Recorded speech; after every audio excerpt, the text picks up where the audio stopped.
자, 이종목 전문가께 질문 드리겠습니다. 그 장초반이 아니죠. 저희 1부 때 말씀드렸던 예. 다음 주 전략 여러 가지 이렇게 여러 얘기해서 가지. 또 여러 가지로 헷갈리게 만드시는데 네. 자, 그 부분 다 해소를 좀 해주시기 바랍니다. 시간 또 마켓10처럼 15분밖에 못 드려요. 부탁드립니다. 예, 지금 상보 푸틴 바이든과 대화 필요 못 느껴. 어허. 또 저런 뉴스 나와버리네. 근데 지금 미국 장이 살짝 흐르는데 파운드 쪽 영국 시장이 좀 유독 약하네요. 자, 한번 지금부터 설명을 드려보겠습니다. 아까 말씀드렸듯이 저는 슬쩍 이렇게 던지고 그러지 않습니다. 진짜 여러 가지입니다. 제가 우선 요점을 먼저 말씀드릴게요. 이렇게 많아요, 진짜. CPI는 넘었고, 저는 CPI는 결국은 꺾인다고 보거든요. 예, 이거는 이제 진행자가 아니고 저가 해야 되니까 제가 갈게요. 저는 마켓10에서도 말씀드렸듯이, 저는 CPI보다는 PCE하고 기대 인플레이션을 더 주목하면서 보는 전문가예요. 기대 인플레이션이 CPI가 꺾이는 것을 선반영합니다. 일반적으로 제가 공부를 좀 했는데 공부했다고 하지 않습니까? 왜냐면 저는 공대생인데 펀더멘탈을 얘기하기가 좀 난감하죠? 그렇지만 공부를 하면 우리는 실전 경험과 어떤 이게 20년 가까이 되기 때문에 주식시장하고의 연관성은 붙일 수는 있어요. 자, 패스. 기대 인플레이션이 꺾이면 결국은 CPI는 꺾였습니다. 제가 자료를 하나 준비를 했는데 요런 게 이제 마켓10에서도 얘기하면 좋은데 이제 시간상 얘기를 못 하거든요. 이게 이제 기대 인플레이션하고 CPI하고 그건데 보다시피 빨간색이 기대 인플레이션이에요. 기대 인플레이션이 먼저 올라갈 때 여기 보시면 CPI는 나락으로 갔죠. 근데 기대 인플레이션이 계속 올라가니까 결국 CPI가 확 따라왔죠. 그 다음에 기대 인플레이션이 꺾이니까 CPI는 어마무시하게 꺾여 내려오죠. CPI가 어마무시하게 꺾여 내려와도 기대 인플레이션은 일정 수준을 유지하고 있죠. 이건 기본적인 물가입니다. 그 기대 인플레이션이 어느 정도 유지를 하는 상태에서 다시 기대 인플레이션이 올라가니까 이 밑에 있던 CPI가 여기까지 쫓아옵니다. 그리고 기대 인플레이션이 우하향으로 이렇게 안정형의 흐름을 주니까 CPI는 나락에서 춤을 추고 난리 부르스를 추죠. 그러다가 기대 인플레이션이 먼저 올라가기 시작하면서 CPI가 저 하늘 높이 올라갔습니다. 그러면 이 빨간색이 지금 꺾여 내려오고 있지 않습니까? 얘가 꺾여 내려오면 얘가 아무리 춤을 춰도 결국은 꺾이게 된다. 이런 논리를 얘기하는 거예요. 이게 이토마토 지금 이 방송을 실시간으로 보시는 분들의 매력이죠. 그래서 결국은 기대 인플레이션이 중요하고 기대 인플레이션이 꺾이면 결국은 CPI는 꺾이기 때문에 기대 인플레이션이 중요한 거고 최근에 기대 인플레이션은 꺾여 내려오고 있었죠. 그러니까 CPI는 결국 꺾인다 이렇게 얘기해 드리는 거예요. 오늘 밤 나오는 기대 인플레이션은 2주차 금요일 날 나오는 것으로 월말에 나오는 것을 우리가 이제 어느 정도 감지를 할 수 있는 장점이 있습니다. 그래서 오늘 밤 기대 인플레이션이 지금 보다시피 4.7, 그 다음에 이제 5년 기대 인플레이션 2.7 이렇게 나오거든요. 그 다음에 이 미시간대 소비자 심리 지수도 높게 나오는 게 지금은 좋아요. 왜냐하면 CPI가 높으면서 11월에 0.75 올리는 게 97%의 확률이 높았으니까 그건 어차피 0.7을 하니까 나중에 여러분 지금 요번 주 다음 주는 특별한 지표는 없어요. 근데 이제 10월 말에 PCE하고 이 인플레이션이 다시 나오거든요. 그때 월가에서 1% 얘기만 안 하면 노프라브럼이에요. 대신 변동성은 나오는 거예요. 그리고 11월 달에 금리 인상을 해서 이제 기준금리를 4%로 딱 놓으면 12월 달 금리는 빅스텝 정도 수준밖에 안 되죠. 그러니까 이제 장은 변동성이 생기고 기간 조정 어떤 특징을 보이면서 주가가 형성될 확률이 높은 겁니다. 그래서 요거 잘 보시면서 요게 좀 밑으로 내려오면 주말이 편한 거고 요게 좀 뻘겋게 나왔을 때는 뭐 흔들릴 수는 있지만 그 다음 주에 예정된 지표들이 특별한 지표가 없는 점으로 봤을 때는 그렇게 걱정스럽지는 않을 수 있다. 요 정도 말씀드리고 다시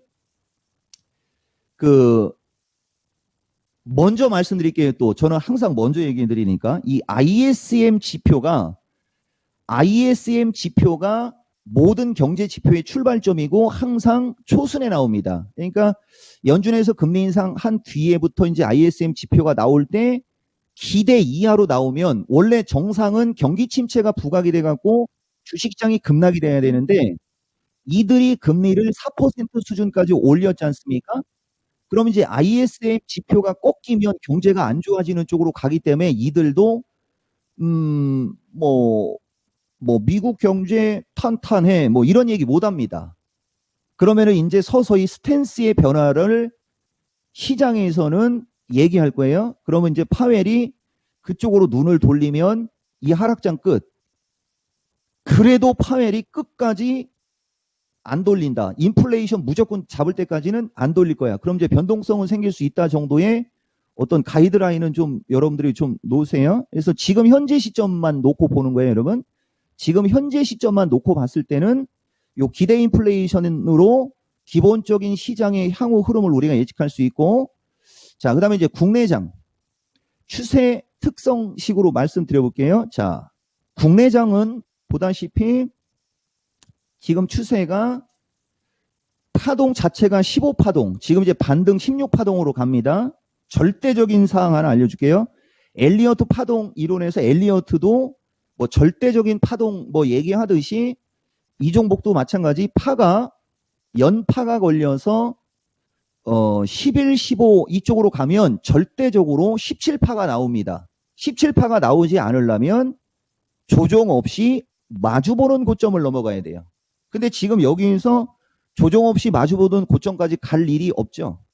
그러니까 조정 없이 전고점을 갈 일이 없으니까 어느 시점에서는 되밀릴 수 있다라고 보고 한 파동의 하락 파동은 남아있음을 염두하라. 다만 한 파동의 하락 파동이 나오기 전에는 올라가게 되는 거죠. 그 올라가는 것을 제가 여러분들한테 마디가로 300 정도.